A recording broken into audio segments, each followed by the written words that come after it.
May Day came and went. I knew it was here, not by the new slant of the sun, which is, of course, beautiful, and not by the birds, not by the warmth, but by a sort of internal energy I feel at the change of seasons. I laid in bed at night a few days before it, staring up at the ceiling, unable to sleep. Finally, in the wee hours of the morning, I would catch a couple of desperate hours of sleep, only to begin the process again the following night. Exhaustion followed me like my shadow. Tonight I will sleep for sure, I told myself, only to find myself staring at the ceiling yet again, waiting for something. Waiting for the mist to clear so I could see again and remember. Ah, yes, I said to myself, it must be a cross-quarter day again. I feel it with every season, each one having its own characteristics. With May Day, it's a feeling of energy and moving and doing, and I've always known that if I could just mimic the energy of the season in my own mind and body and behavior, I would find the key to life. It's a work in progress. So this is it then. These flowers, these fields, the chirping birds, the buzzing insects. This is the great gift we receive at the end of a long, cold, dreary season, this explosion of life. And these seasons are a lesson to us, I think, that if we can just hold on through the cold, through the difficulties of life, through the terrors, the strife, the sorrow, the fear, at the end of it all, our patience and faith and strength will be rewarded, and life begins again. It requires inner strength, of course, and an ability to see with the third eye, to look out over the desolation and complete ruin of the landscape, or perhaps of our own lives, and say, this too shall pass, and believe it, really believe it. And that's where we falter every time. But like the poem Desiderata, written by Max Ehrmann in 1927, we must believe we too will spring back to life. Surely you have heard the poem. Desiderata is Latin for things desired. And it goes like this. Desiderata go placidly amid the noise and haste, and remember what peace there may be in silence. As far as possible, without surrender, be on good terms with all persons. Speak your truth quietly and clearly, and listen to others. Even the dull and the ignorant, they too have their story.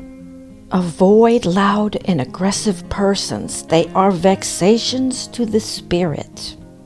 If you compare yourself with others, you may become vain and bitter, for always there will be greater and lesser persons than yourself.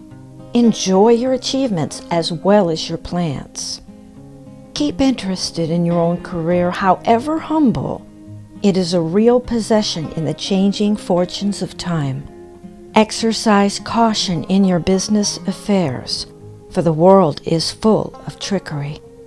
But let this not blind you to what virtue there is. Many persons strive for high ideals, and everywhere life is full of heroism.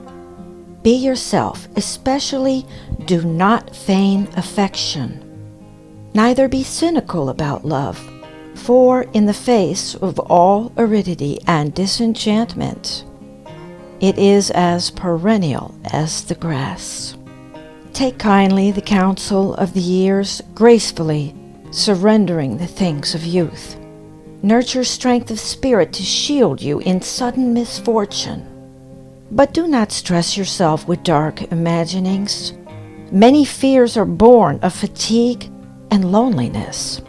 Beyond a wholesome discipline, be gentle with yourself.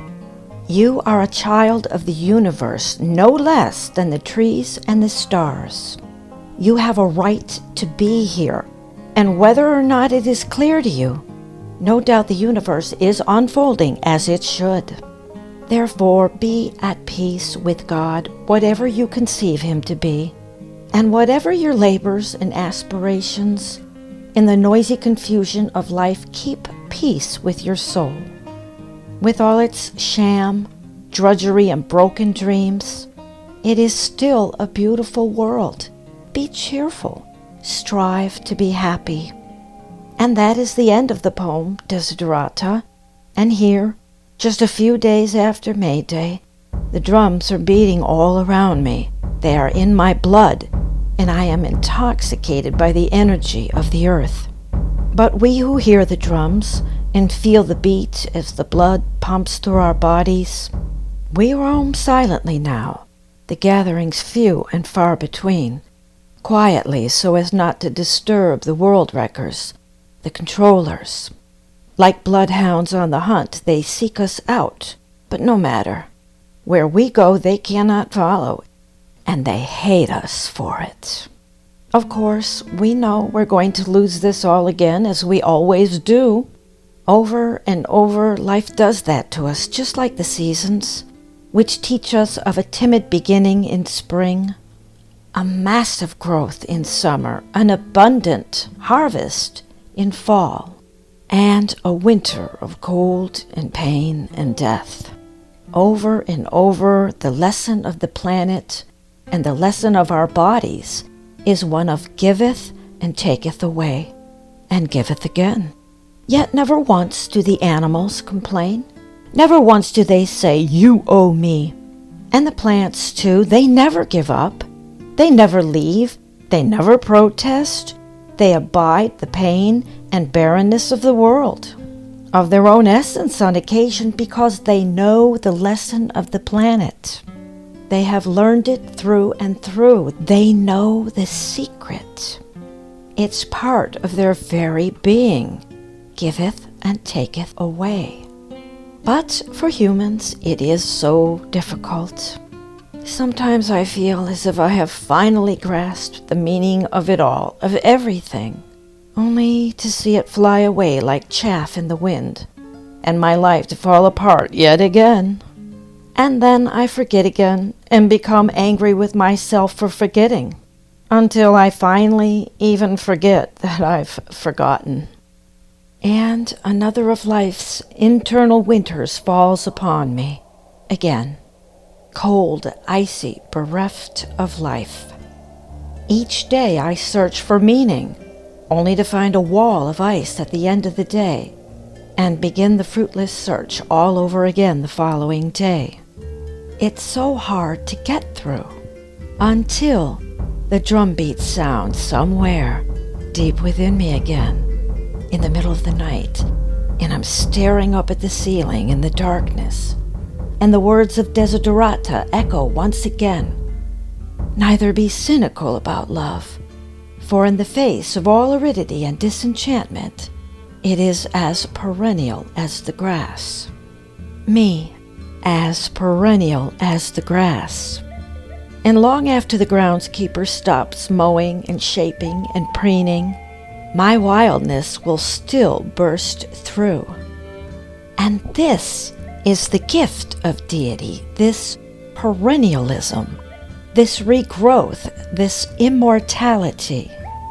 This is what most people have forgotten, if indeed they ever knew. And instead of understanding it, and accepting it, and enjoying the pain and agony just as much as the beauty and grace, we sit back in the little prisons that have been made for us by the controllers, of which most of us are not even aware.